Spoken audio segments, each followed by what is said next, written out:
السلام علیکم ویوز حاضرین، میں ہوں آپ کا ہوسٹ رانا وسیم اور آپ دیکھ رہے ہیں ہسٹری آف راج۔ تو ویورز، آج کی ہماری ویڈیو کا ٹاپک ہے قدیم ترین آریہ کشتری راجپوت۔ کیونکہ قدیم ترین یعنی 2000 قبل مسیح راجپوتوں کو کشتریہ کہا جاتا تھا، راجپوت نہیں۔ راجپوت تو 10ویں 11ویں صدی عیسوی کا تقریباً آج سے تقریباً 1500 2000 سال پہلے یا 1000 سال پہلے راجپوت لقب شروع ہوا ہے۔ پہلے جب آریاؤں نے پنجاب پر تسلط قائم کیا تو وہ لوگ مختلف چھوٹے چھوٹے خاندانوں میں بٹے ہوئے تھے۔ ہر خاندان کا ایک عمر رسیدہ بزرگ اس کا رہنما سمجھا جاتا تھا۔ ہم کہہ سکتے ہیں کہ ہر خاندان کے ایک بزرگ رہنما کو اس خاندان کے اندر راجا کا درجہ حاصل ہوتا تھا۔ اس کے علاوہ ہر خاندان میں ایک بہوپت یعنی مذہبی پیشوا بھی ہوتا تھا۔ جہاں راجا کا کام تلوار کے ذریعے قبیلے کی حفاظت کرنا ہوتا ہے، وہاں یعنی دعاؤں اور مناجات کے ذریعے دیوتاؤں کو خوش کرنا اور تمام خاندان کی مذہبی رسومات کو ادا کرنا یہ اس برہمن کا کام ہوتا تھا۔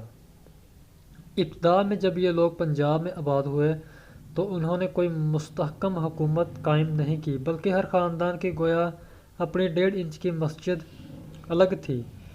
ان آریہ خاندانوں نے جو پہلے یہاں بستیاں آباد کی تھیں وہ اپنی تمام ضروریات خود پوری کرتی تھیں۔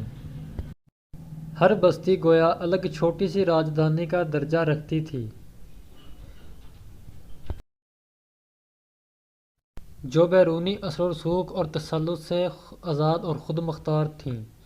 اس دور کے آریہ خاندانوں کی ضرورت زندگی کی اشیاء یعنی کھانے پینے کا سامان، لباس اور دیگر اشیاء صرف جانور اور شکار سے حاصل کر لیتے تھے۔ اس زمانے میں جانوروں کی تعداد ہی دولت کا معیار ہوتی تھی۔ جس خاندان کے پاس جتنے زیادہ مویشی ہوتے ہیں وہ اتنا ہی امیر سمجھا جاتا ہے۔ ہر بستی و خاندان میں ہر قسم کے دستکار مثلاً موچی، لوہار، سونار، درزی، حجام وغیرہ موجود ہوتے تھے جو قبیلے کے کام سر انجام دیتے تھے۔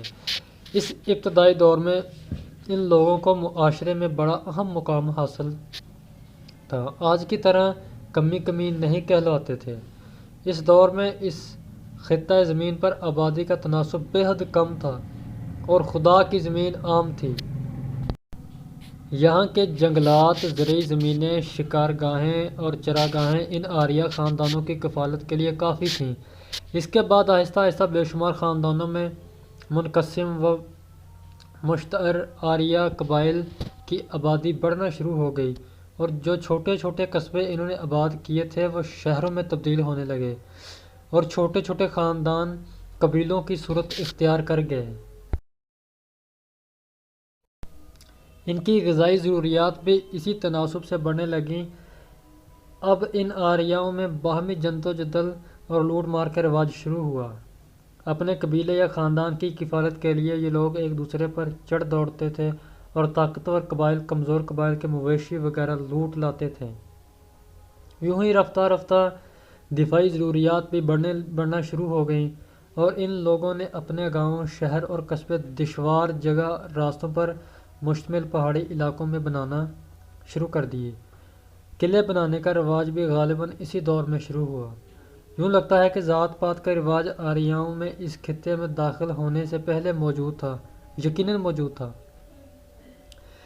اس وقت یہاں دراوڑ نسل آباد تھی، تاہم یہ لوگ صرف 3 ذاتوں یعنی برہمن، کھتری اور ویش پر مشتمل و منقسم ہوتے تھے۔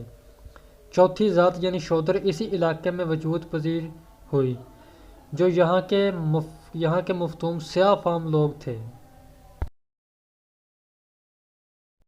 ابتداً ان خاندانوں یا قبیلوں کا سربراہ راجا کسی اہم مقام و مرتبے کا حامل نہیں سمجھا جاتا تھا، بس ایک بزرگ ہونے کی بنا پر یا خاندان کا باپ ہونے کے ناطے اس کی عزت و تکریم کی جاتی تھی۔